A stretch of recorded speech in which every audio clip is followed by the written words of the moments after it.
জামায়াত ইসলামের নেতা মীর কাশেম আলীর বিরুদ্ধে 2013 সালে আওয়ামী লীগ সরকারের দেওয়া যুদ্ধ অপরাধের মিথ্যা মামলায় তার আইনজীবী হিসেবে কাজ করছিল তারই ছেলে মীর আহমেদ বিন কাশেম। আমি আমার পিতার মামলায় নিয়োজিত আইনজীবী ছিলাম। আমার পিতার বিরুদ্ধে তৎকালীন রাষ্ট্রপক্ষ 22 জন মুক্তিযোদ্ধাকে নিয়ে আসে সাক্ষী দেওয়ার জন্য। আমরা এটাকে কাউন্টার করার জন্য 44 জন মুক্তিযোদ্ধার নাম দেই, যে 44 জন মুক্তিযোদ্ধা আমাদের পক্ষে সাক্ষী দেবে। তখন আদালত থেকে আদেশ দেওয়া হয় যে 3 জনের বেশি আনা যাবে না। মামলাটা এরকম ছিল যে একজনকে হাত পা বেঁধে সাঁতার করতে দেওয়ার মতো। যখনই আসামি পক্ষ এমন কোনো যুক্তি তুলে ধরত যেটা উত্তর রাষ্ট্রপক্ষে ছিল না, তার এমনভাবে আইনটা পরিবর্তন করতো যাতে আমাদের এই আর্গুমেন্টটা নিষ্ফল হয়ে যায়। এই জিনিসগুলো গণমাধ্যমে উঠে আসছিল না। সরকার যেভাবে কথা বলতে তার চাইতো সেভাবেই তার কথা বলতে পারতো। প্রতিদিন মামলার শুনানির পর এই বিষয়গুলো আমি আমার পোস্টে তুলে ধরতাম। তো আমার এই পোস্টগুলো খুব অল্প সময়ের ভিতরেই আন্তর্জাতিক সম্প্রদায়ের নজরে আসে। তাদের কথা হচ্ছে যে একজন আইনজীবী এই অভিযোগগুলো তুলেছে, সরকারের বক্তব্য কি? সরকার তো জেনে বুঝেই কাজগুলো করছে, তারা তো ন্যায় বিচার করার ইচ্ছা তাদের ছিল না, তাদের কাছে এগুলো উত্তর ছিল না। আন্তর্জাতিক সম্প্রদায়ের কাছে তাদের এই ভাবমূর্তিটা নষ্ট হতে থাকে। তো অনেকেই বলেছে যে ওকে একটু সরে যেতে, কিন্তু ও বলেছে যে আমি আমার বাবার লয়ার হিসাবে আমাকে এই লড়াইটা লড়তে হবে, আইনি এই লড়াই আমাকে লড়তে হবে, কাজে আমি কোথাও যাব না। আমি যদি চলে যাই তাহলে ওরা খুব সহজেই আব্বুকে ফাঁসি দিয়ে দিবে।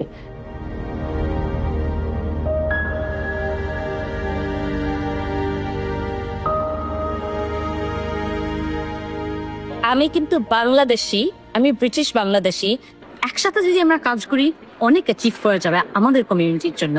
মারামারি কাটাকাটি আর নেগেটিভ ক্যাম্পেইন করে কোনো লাভ হবে না, আমরাও প্রোগ্রেস করতে পারবো না আর আমাদের কমিউনিটিও প্রোগ্রেস করতে পারবে না। আচ্ছা, আজকের এই বিজয়ে আপনার সব থেকে বেশি মনে পড়ছে কাকে, নানাকে না মাকে? আজকে সবচেয়ে মনে পড়ছে আমার খালাকে, কারণ উনি আমাকে অনেক শিখিয়েছেন। তো একদিক দিয়ে আমার খালা আমার রোল মডেল ছিলেন। Ahmed bin Qasim, Bangladeshi man who's been disappeared by the regime, which obviously you're close with your family connections.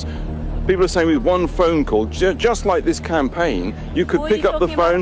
This man, Ahmed bin Qasim, his family's his family's written to you many times. We've told you about him. He's not your constituent, but with one phone call, you could make a huge difference. No, sorry.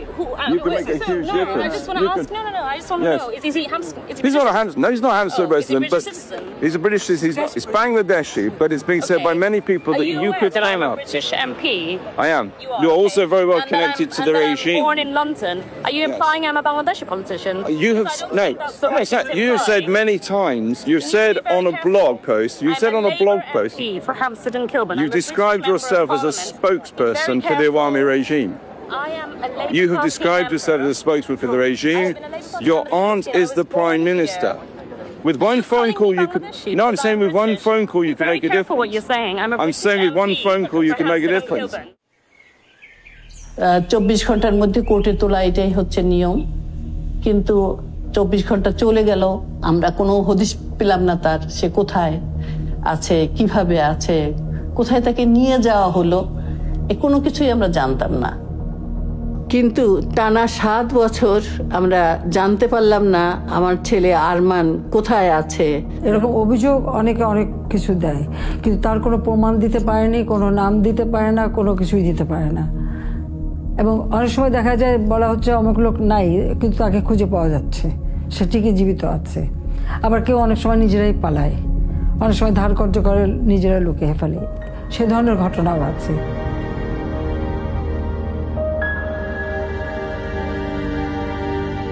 (2008 থেকে 2024 পর্যন্ত বাংলাদেশে এক নির্মম fascist শাসন চালায় তৎকালীন প্রধানমন্ত্রী শেখ হাসিনা।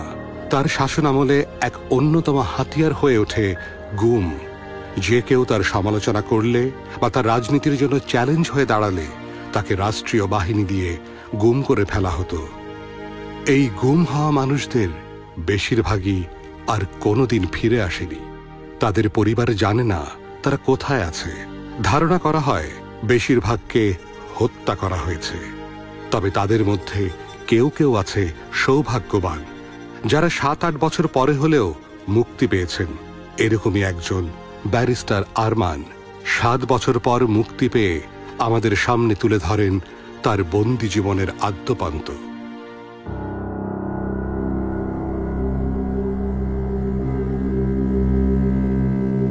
আমাকে যখন জোর করে চোখ বাঁধা অবস্থায় বাসা থেকে নিয়ে আসা হয়, আমি ঠিক বুঝতে পারছিলাম না আমাকে কোথায় নিয়ে যাওয়া হচ্ছে। অনেকক্ষণ গাড়ি চলার পর গাড়িটি একটি নিস্তব্ধ জায়গায় এসে থামলো। চোখ বাঁধা অবস্থায় আমাকে যখন ভেতরে ঢোকানো হচ্ছিল, আমি বুঝতে পারছিলাম যে খুব স্যাঁতস্যাঁতে এবং খুব বদ্ধ জায়গায় আমাকে ঢোকানো হচ্ছে। প্রচন্ড গরম এবং স্যাঁতস্যাঁতে, এবং আমি বিভিন্ন মানুষের কান্নার আওয়াজ শুনছিলাম।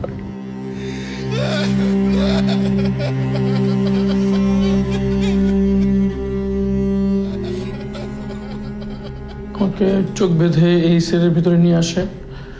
শুরু হয় আমার 8 বছর অন্ধকার জীবন। পুলিশ যখন আমাদের মামলাটা নিয়ে এত গড়িমসি করলো, আমাদের সঙ্গে দেখা করতে চাইলো না কোনো মতেই, তখন আমরা আসলে সত্যিকার অর্থেই মানে অসহায় হয়ে খুবই নিরাপত্তাহীনতা ভুগতে শুরু করলাম। আমি র্যাবের কাছে গিয়েছি, লিখিত অভিযোগ করেছি। তারা অভিযোগপত্র গ্রহণ করেছে, কিন্তু তারা স্বীকার করেনি যে আরমানকে তারা তুলে নিয়েছে। একটা সময় আমরা বাধ্য হয়ে প্রধানমন্ত্রীর কাছে গিয়েছি, রাষ্ট্রপতির কাছে গিয়েছি। তারা আমাদের সঙ্গে দেখাও করে নাই বা এ ব্যাপারে কোনো রেসপন্সও করে নাই। আমাকে নির্দেশ দেওয়া হয়েছিল যে কোনো প্রয়োজন হলে হাতকড়া দিয়ে লোহার দরজা এভাবে 3 বার আওয়াজ করতে হবে। 3 বার আওয়াজ করে মিনিমাম 10 মিনিট ওয়েট করতে হবে কেউ আসার জন্য। যদি 10 মিনিটের মধ্যে কেউ না আসতে 10 মিনিট পর আবার 3 বার আওয়াজ দেওয়া যাবে এভাবে লোহার দরজায়। কিন্তু যতই ইমার্জেন্সি হোক, একবার আওয়াজ দেওয়ার পর 10 মিনিটের আগে আবার আওয়াজ দেওয়া যাবে না। যদি আমি কখনো আবার আওয়াজ দিতাম, আমার সাথে দুর্ব্যবহার করা হতো। তো অনেকবার এরকম হয়েছে যে খুব জরুরি ভিত্তিতে টয়লেটে যাওয়া দরকার, আমি আওয়াজ দিচ্ছি, ওয়েট করে আছি, আবার আওয়াজ দিচ্ছি, ওয়েট করে আছি, কিন্তু আসতেছে না। এক সময় ওয়েট করতে করতে আমার কাপড় নষ্ট হয়ে গেছে। একাধিকবার এরকম হয়েছে।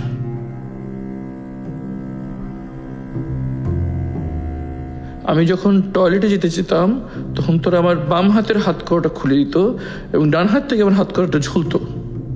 টয়লেটে এসে আমি চোখটা একটু বড় করে খুলতাম, খুলে ওই ডান হাত কড়ার যে অংশটুকু ঝুলছে সেটা দিয়ে দিন সকালে টয়লেটে আসায় একটা দাগ দিতাম। এভাবে করে প্রত্যেক দিনের জন্য 1 দাগ, এভাবে করে আমি দিনের হিসেব রাখছিলাম। আনুমানিক 6 মাস পর্যন্ত আমি এভাবে হিসেব রাখতে পারি। এরপর 6 মাসের মাথায় একবার এক গার্ড বুঝে ফেলে যে আমি এভাবে এখানে দাগ দিয়ে হিসেব রাখছি। পরে অনেকজন রুমে আসে এবং আমাকে খুব বকাঝকা করে, খুব দুর্ব্যবহার করে এবং স্কেপার দিয়ে ঘষে সেই দাগগুলো সব উঠে দেয়। এই সেলে যখন আমি ছিলাম তখন বুঝতে পারতাম না যে বাইরে কি দিন না রাত। একবারের জন্য বলেনি আমি কোথায় আছি। আমার কাছে মনে হতো যে আমাকে জীবন্ত কবর দিয়ে দেওয়া হচ্ছে। এই অন্ধকার ঘরে বন্দি অবস্থায় তারা হাত করা পরে রাখতো, চোখ বেঁধে রাখতো 24 ঘন্টা। তখন আমি এটা কোনোমতেই মানতে পারছিল না। আমি বারবার বলতাম যে আমি তো বন্দি অবস্থায় আছি, দেয়ালের ভিতরে আছি, দরজা বন্ধ, এখানে কেন আমাকে চোখ বেঁধে রাখতে হবে, হাত করা পরে রাখতে হবে 24 ঘন্টা। তারা বলতো এটাই নির্দেশ, এখানে সব বন্দীদের সাথে এটাই করা হয়। আমার কাছে মনে হচ্ছে মেরে ফেললে অন্তত আমার এই যে কষ্ট হচ্ছে প্রচন্ড, সেটা থেকে আমার মুক্তি হবে।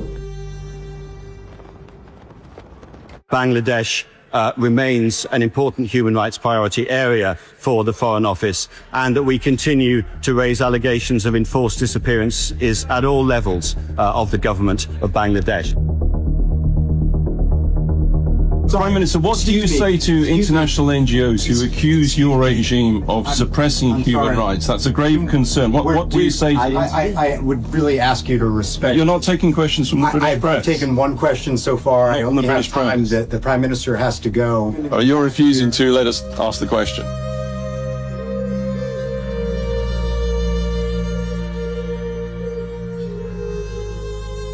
যখন সকালে প্রহরীরা নাস্তা নিয়ে আসলো, তো অনেক ভয়ে, অনেক কষ্ট, মানে মনে মনে আশঙ্কা নিয়ে ভীত সন্তুষ্ট হয়ে আমি বললাম যে আমি রোজা আছি।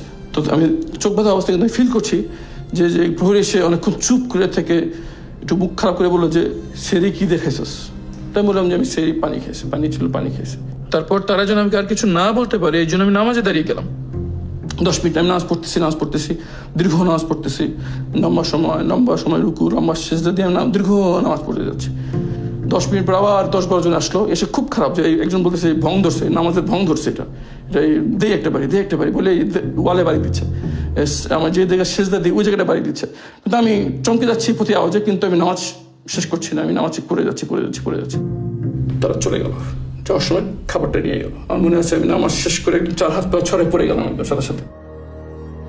আমরা সবাই আসলে ফেসবুকে বা সোশ্যাল মিডিয়ায় বেশ সোচ্চার ছিলাম, এবং এই লেখাগুলোকে কেন্দ্র করেও তারা আমাদের উপরে অত্যাচার করার চেষ্টা করত বিভিন্নভাবে। তো এটার জন্য জবাবদিহি করা, এটার জন্য বাসায় পুলিশ চলে আসা, ঘরের সমস্ত মালপত্র ক্রোক করে নিয়ে যাওয়া হচ্ছে, 3-4টা ভ্যান ভর্তি করে তারা আমাদের জিনিসপত্র নিয়ে গেছে। পাড়ার লোকজন তাকিয়ে থেকে দেখেছে। আমাদের কথাগুলো আমরা কোথাও বলতে পারি নাই, আমরা কোনো সাংবাদিক সম্মেলন করতে পারি নাই, আমরা কাউকে জানাতে পারি নাই, কারণ আমাদেরকে বলা হয়েছে যে যত বেশি আমরা প্রচার করব, যত মানুষকে বলবো, তত বেশি ওকে জীবিত পাওয়া আমাদের জন্য অনিশ্চিত হবে ব্যাপারটা। 3 মাস পর্যন্ত আমি আশায় ছিলাম যে হয়তো 3 মাস পর একটা কিছু হবে, 3 মাস পর একটা কিছু হবে। কিন্তু যখন 3 মাস পারিয়ে গেল, 6 মাস পারিয়ে গেল, তখন আমি আশা ছেড়ে দিয়েছিলাম যে আর সম্ভব মনে হয় না এখানে স্বাভাবিকভাবে কিছু এখানে হবে, হয় আমাকে এখানে মৃত্যু হবে, আমি এই নির্যাতনে কষ্টে আমার এখানে মারা যাবো, অথবা আমাকে কোনো সময় মেরে ফেলবে। কখনো এখানকার পুলিশ, পল্লবী থানা পুলিশ এবং আশেপাশে আরো থানাগুলো, কতগুলো থানা একসঙ্গে আসতো, যে আমাদের বাসায় তাদের আসতেই হবে, প্রতি মাসেই তাদের আসতে হবে। এবং আসলে তারা যে কাজগুলো করতো, আমাদের কাছে আমার ছেলেকে খুঁজতো। এটা ছিল আরেকটা রহস্যজনক ব্যাপার। আমার কাছে আমার ছেলে খুঁজতো, কেন খুঁজে? নিশ্চয়ই আপনি কোথায় গোপনে রেখেছেন, আপনি কোথায় লুকিয়ে রেখেছেন। তখন আমি বললাম যে এটি কি ধরনের তামাশা, একটা অসহায় মায়ের সাথে, যে যার ছেলেকে গুম করা হয়েছে, তাদের কাছে এসে আপনারা তার ছেলেকে খুঁজছেন। আমি আপনাদের কাছে বারবার আবেদন জানাচ্ছি, আমার ছেলেকে খুঁজে দেন, দায়িত্ব আপনাদের খুঁজে দেওয়ার।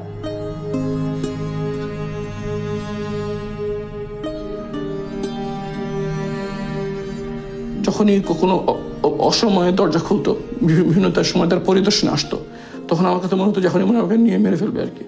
এরকম একটা হত্যা করে ফেলবে এই আশঙ্কা প্রতি মুহূর্ত, প্রতিদিন এই আশঙ্কা নিয়ে থাকতে হতো আর কি। ভিতরে থেকে আমাকে খেয়ে ফেলছিল যে কিভাবে চলছে আমার ফ্যামিলি, কিভাবে চলছে আমার মা, কিভাবে আছেন, কেমন আছেন আমার মা। জানতে পারছিলাম না যে যেই পিতার জন্য আমি সবকিছু উৎসর্গ করে দিয়ে তার মামলা পরিচালনার জন্য নিজেকে নিয়োজিত করেছিলাম, তার মামলার কি হলো শেষ পর্যন্ত। তাকে কি খালাস দেওয়া হলো, যাবজ্জীবন দেওয়া হলো, না ফাঁসি দেওয়া হলো, এটাও আমাকে জানতে দেয়নি তারা। এইসব চিন্তা আমাকে একেবারে আমার মনে হচ্ছে আমার মাথা ফেটে 2 ভাগ হয়ে যাবে দুশ্চিন্তায়। আমি প্রায় অস্থির পড়তাম, ব্লাড প্রেশার হাই হয়ে যেত, খিচুড়ির মতো অবস্থা হতো, চোখ উঠে যেত, ব্লাড সুগার মাপতে যেত, ডায়াবেটিস মাপার মেশিন আছে, অক্সিমিটার আছে, এমনকি ইসিজি মেশিনও আছে। আমাকে বেঁচে থাকার জন্য যে ন্যূনতম উপায় উপকরণ দরকার ছিল সেটা তারা দিত না, আবার কেউ মরে যাবে সেটাও তারা হতে দিত না।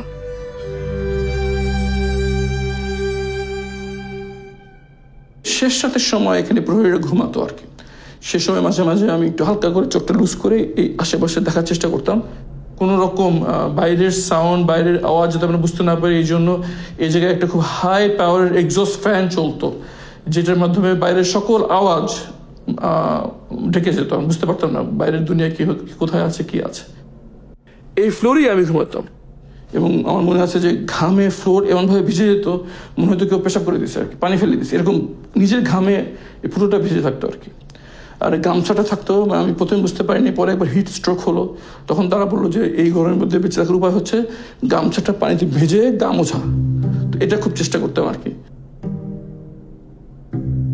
যখনই বাইরে বৃষ্টি হতো তখন একটা জিনিস হতো, সেটা হচ্ছে গিয়ে টয়লেট যেখানে পানি যায় সে জায়গাতে কেঁচো ঢুকে যেত এখানে আর কি, বড় বড় কেঁচো, তেলাপোকা, আরশোলা, ছ্যাঙ্গা, এগুলো নড়াচড়া করতো আর কি। আমি তো ভিতরে কারোর সাথে কথা বলতে পারতাম না, মনে হতো যে একটু কথা বলতে পারলে কত না ভালো লাগতো। তখন আমি ওই কীটপতঙ্গের মধ্যে কথা বলতাম, পিঁপড়ার সাথে কথা বলতাম, টিকটিকির সাথে কথা বলতাম। টিকটিকি নাম দিয়েছিলাম টুকটুকি, তাকে আমি কথা বলতাম মানুষের সাথে যেভাবে কথা বলি। আমি জিজ্ঞেস করতাম, টুকটুকি তোর ছেলে মেয়ে কয়টা? আমার 2 মেয়ে। তোর ইয়া কটা? আমার মেয়ে খেতে চাই, তোর মেয়ে খায় নাকি ঠিক মতো? বাচ্চারা খায় নাকি ঠিক মতো? আমার বাচ্চাদের জন্য দোয়া করিস। তুই তো চলাফেরা করতে পারিস, আমি তো তাও করতে পারি না। পিঁপড়াকে কথা বলতাম, জিজ্ঞেস করতাম, কিরে তোরা কেমন আছিস? তোরা তো বাইরে যেতে পারো, আমি তাও যেতে পারি না। বাইরে কি অবস্থা? রোদ কেমন আজকে? গরম কেমন আজকে? শীতকালে ঠান্ডা কেমন আজকে? ঠিক পিঁপড়ার সাথে কথা বলতাম, মনটা একটু হালকা হতো আর কি। কথা বলতে পারতেছে একটা জীবন্ত কিছু একটার সাথে।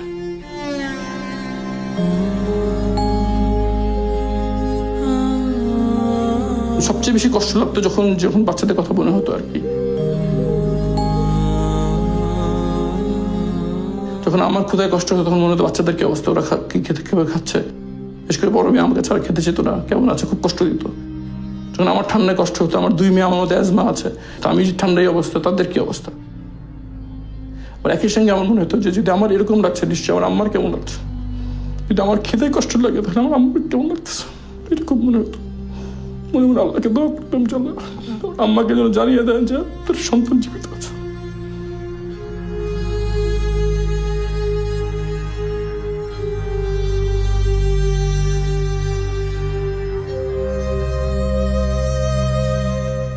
মেয়েকে আমি এভাবে ফেলে আসলাম অনিশ্চয়তার ভিতরে। সে যদি জানতো যে আমি মারা গেছি তাহলে হয়তো সে অন্য সিদ্ধান্ত নিতে পারতো, কিন্তু সেটা তো সে জানতে পারেনি আর কি। তার জন্য খুবই খারাপ লাগতো যে তার হক আমি তাকে দিতে পারিনি।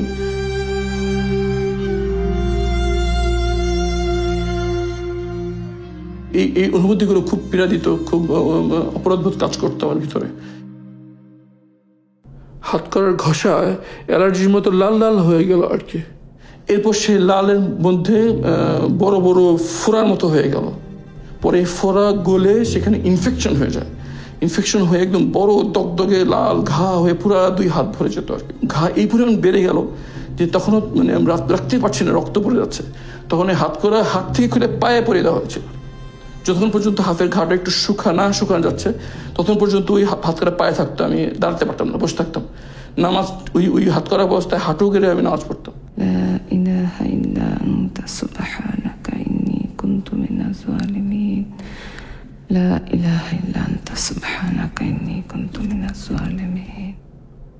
মায়ের ডাকের মাধ্যমে যেমন জাতিসংঘ থেকে প্রতিনিধি দল এসেছিল, তার সঙ্গে সাক্ষাৎ করার চেষ্টা করেছি, কিন্তু সেটা আমাদেরকে করতে দেওয়া হয় নাই। আমরা হোটেল শেরাটনে যেখানে তারা অবস্থান করছিলেন সেখানে গিয়ে তাদের সঙ্গে দেখা করার চেষ্টা করেছি, কিন্তু বারবার আমাদেরকে গাড়ি ঘুরিয়ে দেওয়া হয়েছে, আমাদেরকে সেখানে ঢুকতেই দেওয়া হয়নি। আমাকে ছেড়ে দেওয়ার 3-4 দিন আগে খাবার দেওয়ার সময় একজন আমার হাত ধরে ফেলে এবং বলে যে খুব বেশি দোয়া করেন। আমি মনে করেছি যে এটা আমাকে তারা মেনে ফেলবে সিদ্ধান্ত নিয়েছে, এই পূর্বাভাস আমাকে দিয়েছে। আমি বেশি বেশি করে ইবাদত বাড়িয়ে দিই এবং মানসিকভাবে তৈরি হয়ে হয়তো যেন সময় মেনে ফেলবে। মনে পড়ছিল আমার মা, আমার পিতা, আমার বাচ্চা, আমার স্ত্রীর কথা, যে তারা কিভাবে জানতে পারবে হয়তো কোনো নদীতে বা কোনো নর্দমায় আমার লাশ পড়ে থাকবে এবং তারা জানতে পারবে যে এরকম লাশ পাওয়া গেছে। হয়তো তারা মর্গে যে আমার লাশ শনাক্ত করবে, অথবা হয়তো কোনোদিন আমার লাশ কেউ পাবেও না। এইসব চিন্তা আমার মাথায় কাজ করছিল। আবার মনে মনে এইভাবে শান্তি না দিচ্ছিলাম যে লাশ যাই হোক, রুহ তো আল্লাহর কাছে চলে যাবে। শেষ রাতের দিকে 10-12 জন প্রহরী হঠাৎ করে আমার সেলে ঢুকে পড়ে। আমি ঘাবড়ে যাই।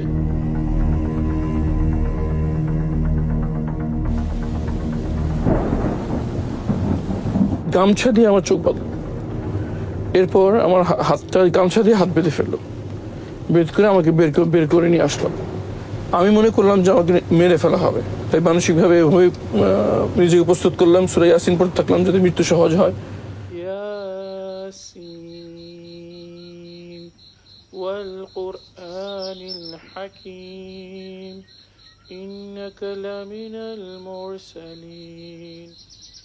গাড়িটা যখন থেমে যায় তখন ওই শোয়ানো অবস্থা থেকে আমাকে বসানো হয়। বসানো অবস্থায় তখন একজন সিনিয়র করে একজন আমাকে জিজ্ঞেস করছে যে আমরা কারা। আমি বললাম যে আমি জানি না, চোখ বাঁধা অবস্থায়। তারপর জিজ্ঞেস করলো যে তুই কোথায় ছিলি। আমি বললাম যে আমি বলতে পারবো না। তখন আমাকে বললেন যে সবাইকে এটাই বলতে হবে। তবে গাড়ি থেকে আমাকে নামিয়ে দেওয়া হয় আওয়াজ পেলাম যে গাড়িটি ট্রেনে চলে গেল।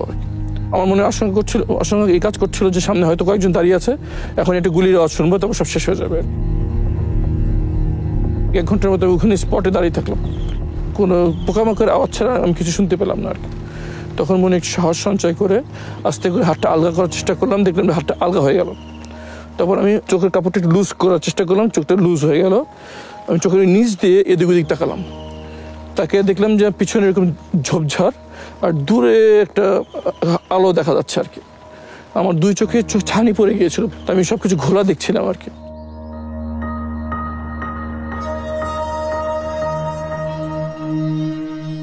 আমি নামাজের পর ইমাম সাহেবের কাছে গেলাম, যে আমি পরিচয় গোপন করে বললাম যে আমার অজ্ঞান পার্টি আমার সব নিয়ে গেছে।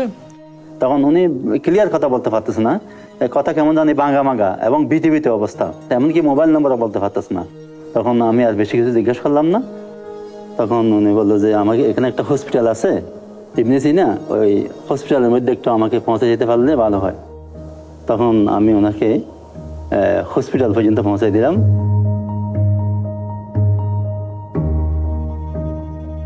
আমি ভয় পাচ্ছিলাম যে কেউ আমাকে চিনে ফেলে কিনা, বিশেষ করে তৎকালীন সরকার পক্ষে কেউ আমাকে চিনে ফেলে কিনা, এই ভয়ে আমি গামছা দিয়ে মুখ ঢেকে বসেছিলাম।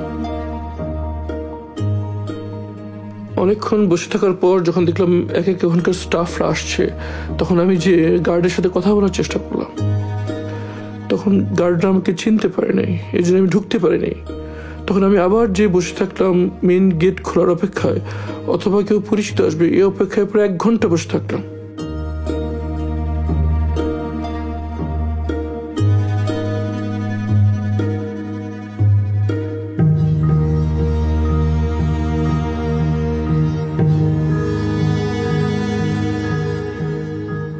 এক ঘন্টার মতো আমি বসে থাকলাম, কিন্তু পরিচিত কাউকে পেলাম না। এরপর যখন রোগীদের আসা যাওয়ার জন্য প্রধান গেটটি খুলে দেওয়া হয়, তখন আমি ভিতরে চলে যাই।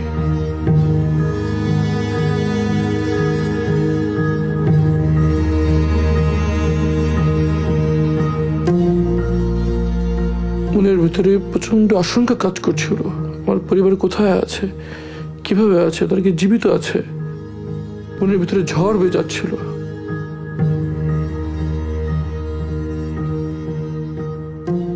একটু পর ইবনে সিনার পিআর অফিসার আশরাফ সাহেব সেখানে আসেন। উনি আমাকে আমার রুমে নিয়ে যান, যদিও তিনি আমাকে তখন চিনতে পারেন নাই। আমি ওনার কাছে স্মার্টফোনটা নিয়েই আমি গুগলে যাই এবং আমার নাম সার্চ দিই। সার্চ দেওয়ার সাথে সাথে এই ছবিটা স্ক্রিনে ভেসে ওঠে। তখন আমি ঠিক আমার চেহারা কাছে ভেবে নেই, আমাকে দেখা যায় ওনাকে চিনেন কিনা। তখন সাথে সাথে ভাই আমাকে চিনতে পারে এবং খুব আবেগ আপ্লুত হয়ে পড়েন আর কি। কথায় কথায় তার কাছ থেকে আমি প্রথম জানতে পারি যে 5ই আগস্ট শেখ হাসিনা পালিয়ে গিয়েছে। আমি তো বিশ্বাসই করতে পারছিলাম না, আমার কাছে স্বপ্নের মতো মনে হচ্ছিল।